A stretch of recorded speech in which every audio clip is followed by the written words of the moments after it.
السلام علیکم ورحمۃ اللہ وبرکاتہ۔ بسم اللہ الرحمن الرحیم۔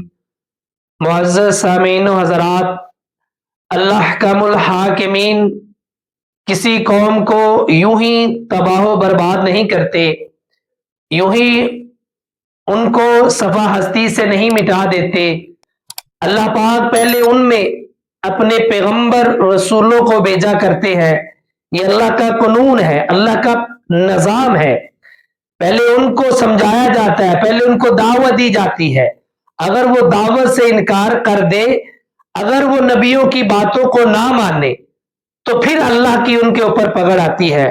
طرح طرح کے عذابات قوموں کے اوپر نازل ہوئے، گزشتہ قوموں کے اوپر۔ ان میں ایک ایسی قوم بھی تھی جن کے اوپر آسمان سے بارش کا عذاب آیا۔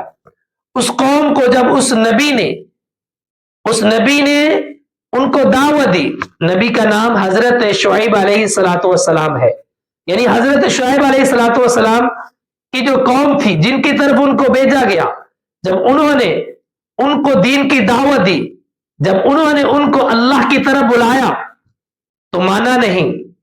اوپر سے پتہ کیا کہتے ہیں؟ کہتے ہیں فَأَسْقِطْ عَلَيْنَا كِسَفًا مِّنَ السَّمَاءِ إِن كُنتَ مِنَ الصَّادِقِينَ۔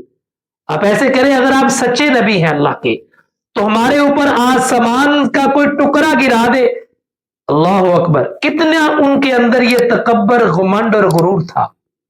اپنے غمنڈ اور تکبر غرور میں ڈوبے ہوئے تھے، اپنی آکڑ میں ڈوبے ہوئے تھے، اپنے آپ کو اس وقت کی سپر پاور سمجھ رہے تھے۔ اللہ اکبر! اللہ احکم الحاکمین نے ان کو پکڑا۔ قرآن مجید میں رب العالمین فرماتے ہیں فَكَذَّبُوهُ، بس انہوں نے جھٹلا دیا۔ فَأَخَذَهُمْ عَذَابُ يَوْمِ الظُّلَّةِ، پکڑ لیا ان کو، آن پکڑا ایسے عذاب نے جو سائے والا عذاب تھا۔ فرمایا إِنَّهُ كَانَ عَذَابَ يَوْمٍ عَظِيمٍ، اس دن ہمارا عذاب بہت سخت تھا، بہت بڑا تھا ہمارا عذاب۔ اللہ اکبر! اللہ پاک کا جب ان کے اوپر عذاب آیا تو ان کو بھاگنے کے لیے، بچنے کے لیے کوئی بھی جگہ نہ ملی، چھپنے کے لیے کوئی بھی جگہ نہ ملی۔ یعنی اللہ کا اتنا بڑا عذاب آیا، اللہ نے آسمان سے ان کے اوپر بارش کر دی، آگ کی۔ اللہ نے ان کے اوپر آگ آسمانوں سے برسا دی۔ اللہ اکبر! یہ اللہ تعالیٰ کی پکڑ ہے۔ جب اللہ تعالیٰ کسی کو پکڑتے ہیں، جس طرح مرضی پکڑ لے۔ اللہ پاک نے ان کے اوپر آسمان سے آگ کی بارش کر دی۔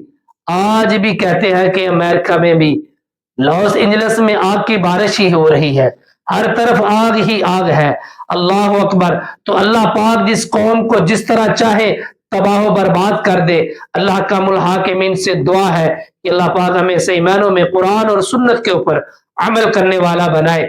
آخر دعوانا ان الحمد للہ رب العالمین۔